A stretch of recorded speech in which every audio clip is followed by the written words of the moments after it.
It's an open secret that many pharmacists do not ask for doctors' prescriptions before selling drugs classified as prescription only to patients.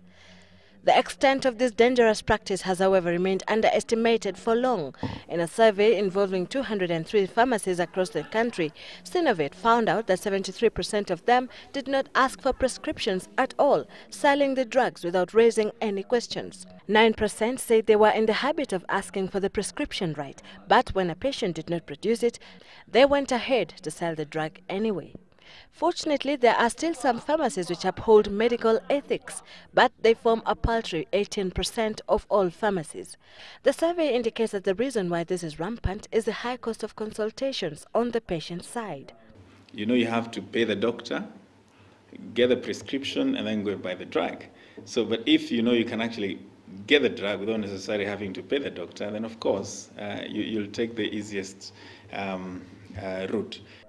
But sometimes it's because of ignorance. Some people are apparently unaware that some drugs are prescription only.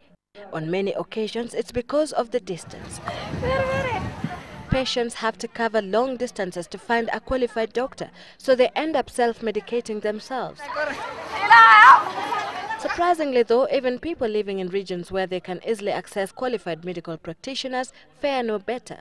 That incidence of dispensing prescriptive type of drugs without a prescription is uniform across the country, because if you look at provinces such as northeastern areas such as Wajir, Garissa and so forth, you find the incidence is the same as Nairobi or towns in Rift Valley.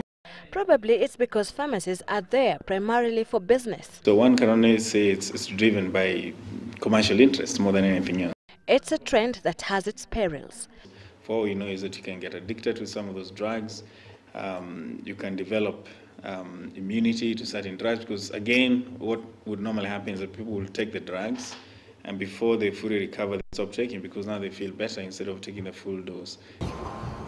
Drug resistance is a costly effect that has placed a huge economic burden on Kenya's health sector. Patients usually have no choice but to bear the cost of expensive second-line drugs after they become resistant to the commonly used first-line drugs or face the risk of death.